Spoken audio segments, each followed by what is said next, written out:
Hey everybody, welcome to my basement. Don't worry, this is not a video to give you a tour of my basement.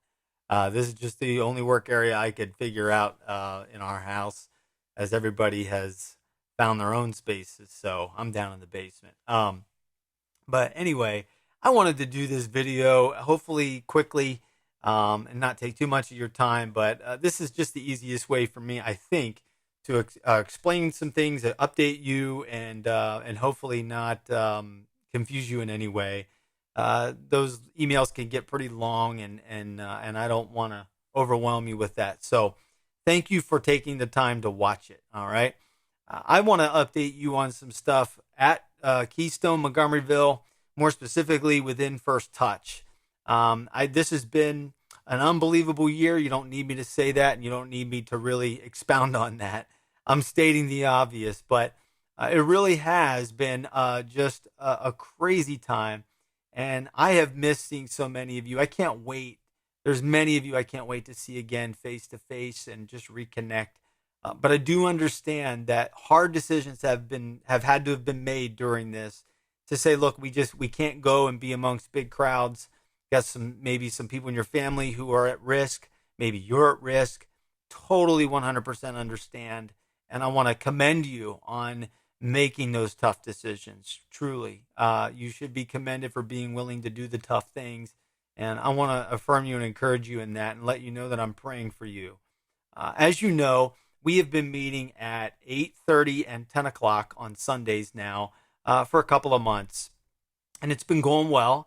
Our capacity is much lower than what you would be used to from the past, as you probably are aware. And we are at a place right now where the attendance has creeped up enough that we are adding a third service at 11:30, and it'll actually start this Sunday. We didn't give ourselves a whole lot of breathing room on this because we just know that it's important that we don't wait, and so we're pulling things together, which is why I wanted to connect with you. Before I really update you further, I do want to take a moment to thank a few key people. I would be totally wrong if I didn't do this because we wouldn't have been able to do what we've done the last couple of months without them. I have to tell you, we wouldn't be able to do it without everybody that's jumped in. But these are some people that I need to point out. First, Karen Davis, who's my administrative assistant. You know, she gets paid to work with me in the middle of the week for a few days part time. She does not get paid to be there on Sundays, and Karen has been there, I'm telling you, faithfully just about every Sunday, if save for maybe one or two times. But she's been there to make sure that things go smoothly. And she didn't have to be, but she chose to be. And I'm so thankful to her. We could not have really honestly done any of this without her. Another one is David Burton Jr., who is been leading our ushers during this time. And I say our usher team hasn't been much of a team at times. And I don't mean in quality, I mean in quantity. We just haven't had many people at times. And David has selflessly jumped in and really done just a terrific job at making sure that we are doing things the best we can with our ushering on Sunday mornings. It's been especially important so that we can make sure that everybody gets a seat and is still sitting within a safe distance. So I want to thank David. I can't tell you how much it's meant to me. He's truly been a lifesaver. I want to thank Tim Buck, who leads our parking team. And I'll tell you this, I've told Tim this personally. Tim's one of the better leaders of teams that I've been around. I mean that. Our parking team is our strongest team, and it's because of his leadership. And that's not to slight anybody else. It's just to make sure that we give praise where praise is due. And I have to do that. Tim has really done a great job, and I'm so thankful to him. I want to thank Sarah Detweiler. She's been there every week, and except for a couple of times she had to be at different things. And as you know, Sarah had been leading our greeting team and doing our huddles. She continues to do that. I'm so glad about that.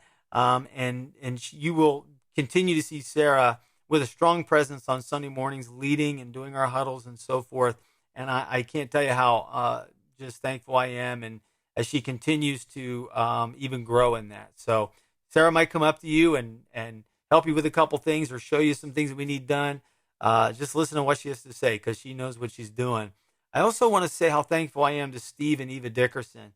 It's been tough for them. They had to make a tough choice not to really be at church on Sundays because of they have some family members that they've had to assist with during this time, and they just couldn't afford to put them at risk. Now, things have adjusted and evolved now to where they have begun to get back involved, and I've been so thankful for their willingness to do that. We have great leadership amongst our First Touch team, and I can't thank them enough.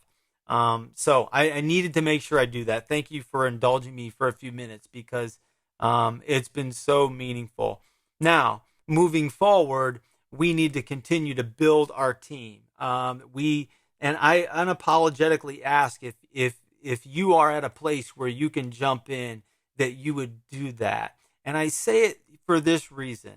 You've heard me say this in some of our trainings. I don't ask people to get involved and serve for me. It doesn't make me sleep any better at night. And that's not meant to be an insult. It just means that this is not about, making my job easier or relieving me of stress or any of that. Not whatsoever.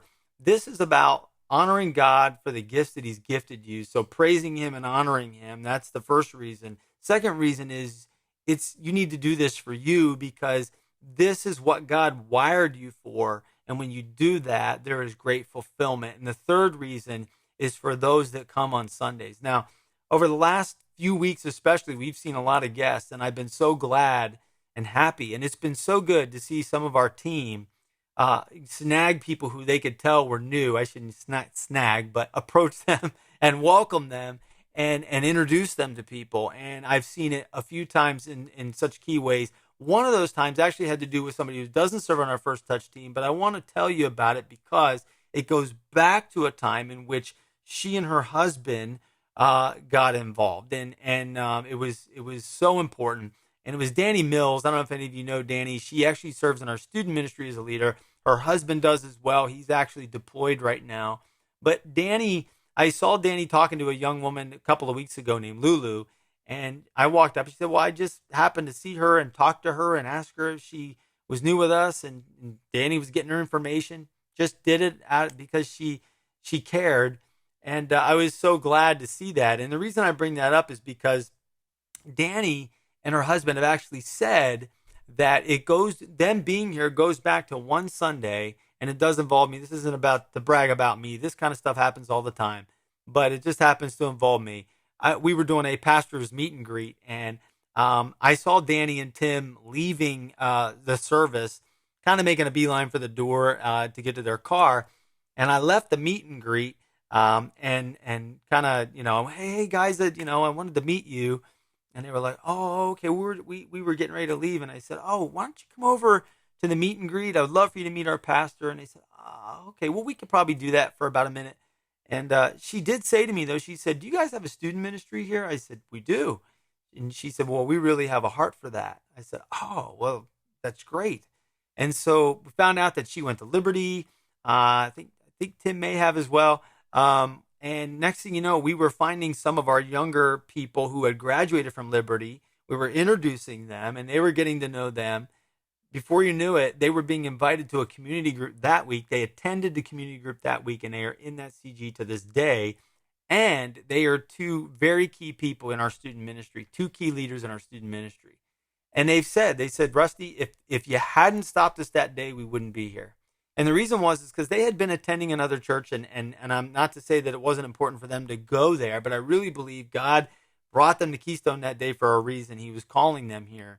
And they said, if you hadn't stopped us, we probably wouldn't have come back. I mean, there's no telling. But they said, you forced the issue a little bit. We're so welcoming. And next thing you know, we were meeting all these people, and that was it. And I wish I could tell you that I've done that more times that I can count. I can't necessarily say that. I've done it a lot of times, but there's been other times that I've missed the boat on that. And so I believe me, I've got a lot of growing to do, but I bring that whole story up, and I hope it's okay, because this is why we do what we do. If we're not there to do that kind of thing, some people just don't come back. They just don't. It's just the way it is.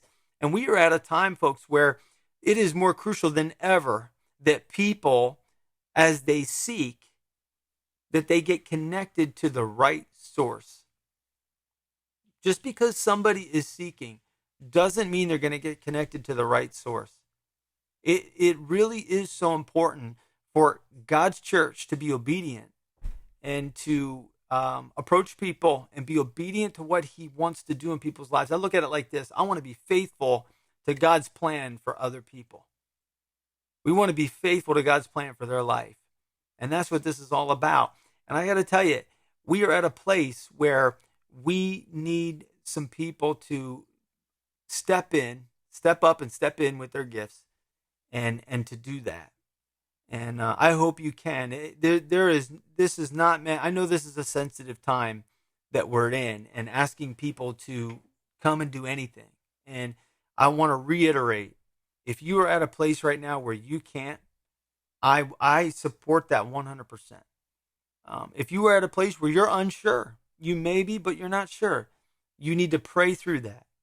Don't feel 1 ounce of pressure or guilt. I don't ever want somebody to do anything in church be out of guilt or obligation or pressure. I want you to do it because you feel the nudge that God has put on you to do it.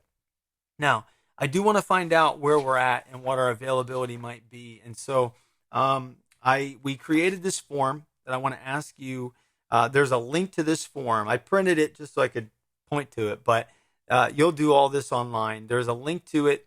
There's 4 questions that you need to answer on here. It just helps us to know what you can do moving forward, if anything. And I would ask that you do this as soon as possible. Again, there's a link in the comments of this video, or the description of the video, or in the email that I sent you. Here are the questions real quick. What are you currently doing? Either, attending in-person services on Sunday. You haven't been, but you plan to. The second one is, I haven't been attending, but I do plan to in the coming weeks soon. And then the third one is, I haven't been able to attend, and I'm not at a place where I can as of yet. So I'm not going to be able to be there anytime soon. I'm paraphrasing, but those are the choices. I would ask that you let us know what's happening with you. The second thing is to indicate which service you plan to attend, 8:30, 10, or 11:30. Just let us know. And then the third thing is, looking forward, what service are you available to serve? Now, if you've already been serving at either our 8:30 and or 10 o'clock service, I want to strongly encourage you, if you can remain doing what you've been doing, that would really help us to stay consistent. If you can't, let us know what you can do. I'm not looking to make anybody feel bad, but I just sort of a wink and a nod. You would really help us a lot if you could continue to do what you've been doing. The third part is, and by the way, the choices in there, you can do either 8:30 just all by itself. You can do 8:30 and 10. And if you do that, you could leave by around 10:20 once things settle down. Even ushers, once things settle down, we're not receiving offering in the traditional way. So that might work out for you. Or you could do 10 only, just the 10 o'clock service. Or the last option is 10 and 11:30. And again, if you wanted to leave by 11:50 during that third service, you could probably do that. Not probably, you could do that. So if you could let us know, these are kind of just nuanced options that you could choose. That they're not, it's just meant to provide some flexibility. And then the last thing is, what week can you serve? First week, second week, third week, fourth week. And if you are willing to serve more than 1 week, let us know. You can choose multiple choices in there. So if you would do that as soon as you possibly can, I would truly appreciate it. I really would.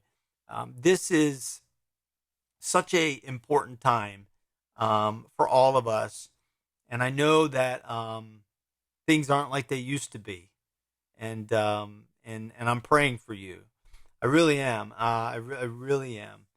I want you to know I care more about you and what's going on in your life than I do about you helping me achieve a goal for a certain amount of people being available to serve within our First Touch ministry. Again, that's for you and God, and all of that. But I really do value you over all of that, and I pray for you, and I hope you and your family are doing well. All right, so Look forward to hearing from you.